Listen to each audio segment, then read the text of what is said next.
I am live and I am here to talk about the fact that both Eric Bischoff and Paul Heyman have been named executives in WWE, and that's not a storyline on either Raw or SmackDown.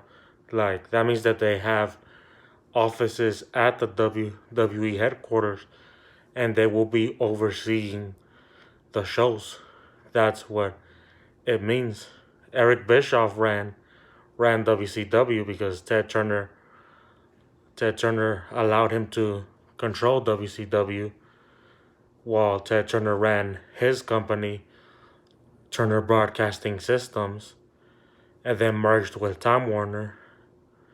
And Eric Bischoff ran WCW up until Time Warner decided that they didn't want WCW no more and sold WCW to Vince McMahon, where Vince McMahon where Vince McMahon bought the rights, purchased the rights to WCW and was able to put them all on the WWE network.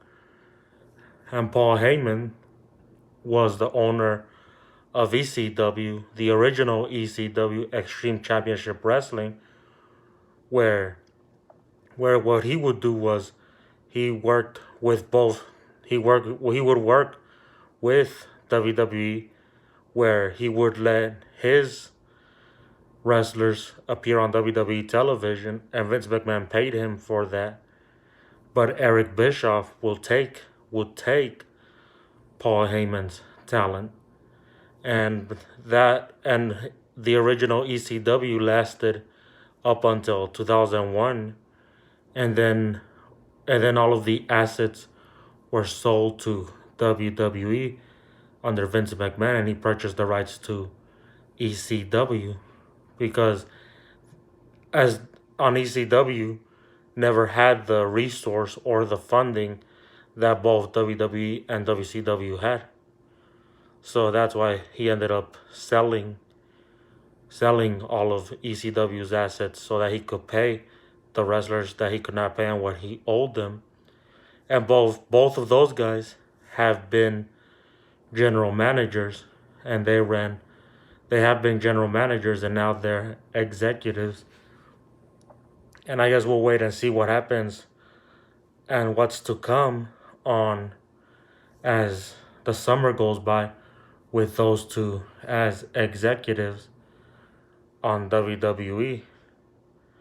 And yeah, that's what we'll see what happens. But they may be executives, but they're not in control of anything. Like everything is still under Vince McMahon's control, and they still have to answer to him. And I think that another person that should be named an executive at WWE, it should be Theodore Long, because he was the longest running general manager and he always did good when he was general manager.